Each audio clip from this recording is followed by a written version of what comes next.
네, 미국 국무장관이 관세를 15%에서 300%로 한국 올려야겠다. 이렇게 말을 했다고 합니다. 작살 날 것 같은데요. 그냥 나온 게 아닙니다. 매일신문에서도 지금 보도하고 있는데요. 공화당 소속이죠. 롬 맥코이 시장 한 사람입니다. 캘리포니아주 사우스전도 코스 시의 시장인데 목사이기도 하죠. 이 맥코이 시장 목사가 마르코 루비오 장관한테 들었다는 겁니다. 찰리 커크로부터 한국 상황을 전해 들었대요. 그러고서는 이 루비오 장관이 한국 안 되겠구나. 15%에서 300%로 올려야겠다. 이런 말을 했다고 합니다. 국무장관만 이런 말 했을까요? 국무장관은 트럼프하고도 이런 얘기를 했겠죠. 이런 핵심이 국무장관인데 자기 혼자 이런 말 했을까요? 트럼프의 상의 없이 300% 무슨 장난입니까? 다 트럼프하고 상의한 거죠. 근데 한국 이재명 정부가 뭣도 모르고 너무 까부는 것 같아요. 그리고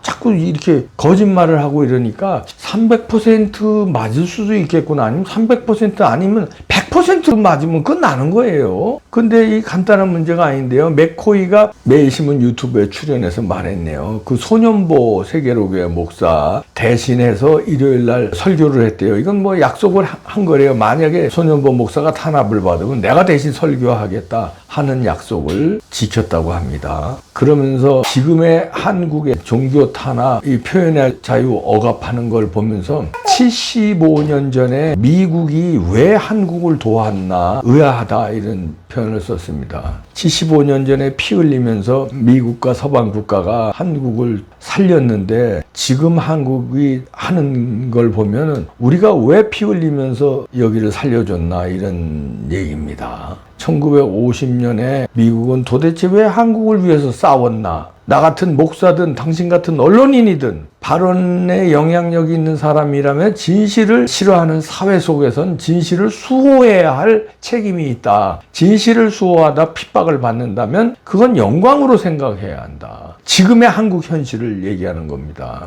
그러면서 강하게 비판하는데요. 어떤 기자가 내게 손 목사가 하는 말 거짓 아닌가 이렇게 얘기했대요. 롬 맥코이 목사한테. 그랬더니 이 맥코이 목사가 그 기자한테 이렇게 답변해 줬다고 합니다. 그럼 만약에 그렇다면 손 목사를 가둘 게 아니라 감옥에 쳐넣을 것이 아니라 토론을 해야 되는 거 아닌가? 의견이 다르면 토론을 해야지 집어쳐넣냐? 이런 얘기입니다. 그러면서 이건 법에 따른 통치, 룰 오브 로가 아니라 룰 바이 로, 다시 말해서 법을 통치에 이용하는, 악용하는 통치다. 이렇게 얘기했습니다. 그러면서 이 종교 탄압에 대해서 끔찍하다는 표현을 했고요. 미국하고 한국의 관계를 생각해보자 이러면서 미국이 어떻게 도와줬냐. 노골적으로 얘기합니다. 미군이 그 6.25 때 36,000명이 죽었다. 6.25 전체 사망자 가운데 90%가 미군이었다. 그리고 그때 사령관이던 리즈웨이 장군은 이렇게 얘기했대요. 우리는 뭘 위해 싸우냐 이렇게 기자들이 물으니까 리즈웨이 장군이 표현의 자유와 종교의 자유를 지키기 위해서 지금 한국에서 싸운다. 이게 6.25 전쟁 때 리즈웨이 장군이 한 말인데 표현의 자유와 종교의 자유 때문에 미군이 36,000명이 죽었는데 돈은 또 얼마를 갖다 펐습니까? 그런데 표현의 자유, 종교의 자유 억압하지 않냐 이거예요. 그러면 우리 미국이 왜 당신들을 위해 싸웠냐? 자유를 말살하는 이 나라를 위해서 그렇게 아주 흥분을 합니다. 참 할 말이 없어지는 대목일 거예요. 이재명 정부 이거 잘 들어야 됩니다. 이거 아니면 지금 미국에서 지금 마코 루비오 장관이 300% 얘기할 정도면은 상당히 지금 흥분했다는 거예요, 미국에서. 왜냐하면 경고를 줬는데 경고를 못 알아듣고 계속 하는 거를 넘어서서 사기를 치니까 거짓말로 여기서 막 나불나불대고 미국에서 했던 얘기하고 여기서 했던 얘기 다르게 하니까 미국이 상당히 열받아 있습니다. 300%라니요. 지금 중국 55% 맞았어요. 중국은 미국의 가장 강력한 적국입니다. 지금 미국이 생각할 때 가장 강력한 적국을 중국이라고 그래요. 그리고 중국을 어떻게든지 손봐서 미국의 패권 도전 못하게 지금 봉쇄 정책을 펼치고 있는데 그런 나라에도 55% 때렸어요. 어제 오늘 뉴스 보셨죠? 55%. 그런데 300%는 이건 더 기분 나쁘다 이거야. 중국보다도. 아주 작사를 내겠다. 이렇게 나오는 거예요. 지금 300%라는 게 말이 됩니까? 상징적으로 얘기한 거예요. 이런데도 못 알아들으면 니네 큰일 날 줄 알아라. 이게. 종교의 자유를 억압하고 표현의 자유를 억압하면은 미국은 흥분해요. 왜냐면 미국이 중국, 러시아하고 싸우는 게 뭐예요? 체제전쟁이에요. 자유민주주의가 우수하다. 자유민주주의를 우수해서 우리 미국이 세계를 지금 통치하는 거다. 패권국이다. 그래서 동맹국들이 자유민주주의 체제로 유지하는 나라들은 돕고 그런 거 아니에요. 그래서 우방국으로 만들고 돕고 원조도 하고 미군도 파견하고 이러는 거 아니에요. 공산주의 국가 막으려고 그러는데 아니 그 우방국가에서 자유를 그냥 억압하면은 이게 뭐 때문에 우리가 도와주느냐 이런 얘기죠. 공산국가보다 더 나쁘다 이거죠. 왜 우리가 한동훈을 미워하는 거하고 똑같아요. 왜냐면 우리 편이었는데 윤석열을 배반하고 보수 우파를 배반하니까 더 나쁜 놈이다 이거죠. 똑같아요. 우방국이고 혈맹인데 이게 우리의 경고도 무시하고 지멋대로 하고 또 중국하고 적국하고 가까이 하려고 그러고 북한하고 가까이 하려고 그러고 이러니까 더 밉다 이거예요. 그러니까 300%의 얘기가 나오는 겁니다. 이분이 지난 27일에 부산 세계로 교회에서 손 목사를 대신해서 설교를 했는데 그때도 참 엄청난 얘기를 했어요. 모두들 다 이 유튜브를 통해서 많이 얘기했지만 저도 얘기한 적이 있고요. 그 약속을 지키는 목사님 대단히 훌륭합니다. 그러면서 맥커이 목사가 그럽니다. 의미심장한 얘기를 해요. 한국보다 미국에서 손 목사에 대해서 더 큰 관심을 가지고 있다. 한국에서 손 목사를 석방하라는 외침이 나와야 하는데 안 그러고 다들 손 목사가 너무 정치적이었지 않냐 이렇게 말한다는 거예요. 그러면서 그건 변명이다. 그건 그냥 갈등을 피하려고 하는 말일 뿐이다. 갈등의 부재는 결코 평화가 아니다. 손 목사 편에 서야 된다. 이렇게 의미심장한 말을 합니다. 그리고 늘 기도해야 한다. 용기가 없는 곳에 진실은 고아가 된다. 지금 무엇을 지켜야 하는지 모른다면 당신은 보수가 아니다.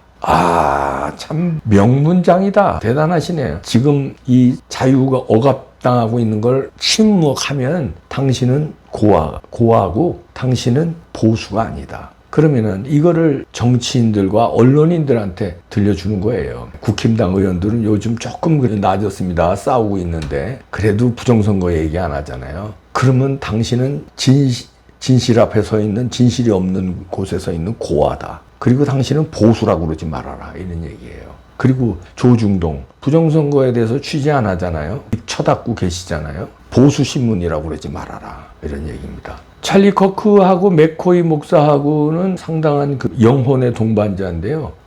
이 찰리 커크가 맥코이 목사한테 그 영감을 받았다고 그래요. 그 설교를 듣고 목사인데 정치인이다. 시장이니까요. 시장이면서. 그런데 정치를 하고 있는 목사를 그 젊었을 때 찰리 커크가 돌아가셨을 때도 31살 젊었지만 한 7년 전에 알았다는 거 아니에요. 맥코이 목사를. 그때는 완전 새파란 젊은이였죠. 근데 정치인 겸 목사인데 그때 감명을 받았다는 거예요. 그리고 맥코이 목사는 그때 찰리 커크한테 감명받았대요. 왜냐면 젊은 보수가 이렇게 훌륭한 보수가 있는지 처음 알았다. 이러면서 둘은 그때부터 아주 각별한 사이가 됐습니다. 그 이후에 이제 시민단체 터닝 포인트를 아주 전국적으로 미국 전국적으로 아주 대히트를 시켰죠. 보수의 우상으로 떠올랐죠. 이 찰리 커크가. 그런데 그거에 대해서는 이제 맥코이 목사가 전폭적으로 뒤에서 말하자면 후견자 노릇 그다음에 멘토 역할을 한 어떤 덕분도 있는 것 같습니다.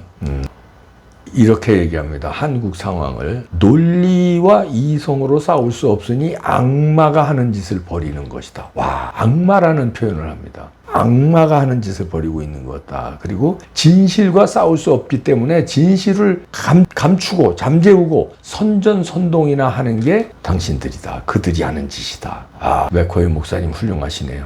네. 그러면서 아까 말씀드렸죠. 지금 손 목사에 대해서는 한국에서는 크게 관심 없는 것 같은데 미국에서는 한국보다 더 관심이 있다. 가만 안 있겠다. 그러니까 국무장관이 300%의 관세 얘기가 나온 겁니다. 자, 아직 지금 사인 안 하고 있는데요. 지금 자동차 25% 맞고 있죠. 철강은 50% 맞고 있죠. 반도체와 의약품은 더 맞을 거라고 지금 예상들이 나오고 있어요. 이제 한국 경제는 이제 죽는 거예요. 그리고 지금 환율, 오늘 나온 뉴스 보셨죠? 저도 뽕평을 했는데, 환율 니네 개입하지 마. 이거 사인했어요. 기획재정부 장관하고 미국의 재무부 장관하고 만나서 니네 그 비자 풀어줄 테니 그 이스타 가지고 와서 잠깐 설비 조정하고 고치고 지도하는 거 그거 허락해 줄게. 그 대신 환율 개입하지 마라. 정부에서 우리 툭하면 개입하거든요. 개입하지 마. 니네 환율 조작국이야. 개입하지 마. 그 안 한다고 말로는 이제 안 통하니까 한국은 돌았으면 거짓말 하니까 대통령이 그러니까 전 장관들은 더 못 믿지. 그러니까 여기 사인해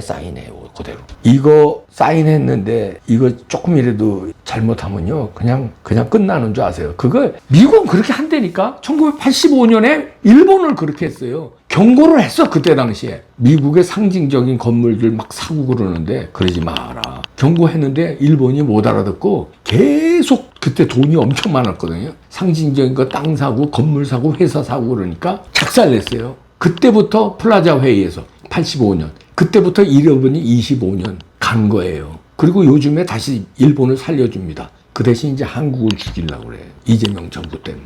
어떡할 거야 이거? 경제 파탄 나면 어떡할 거야? 또 퍼주기에 큰일 났습니다. 300% 얘기가 나왔습니다.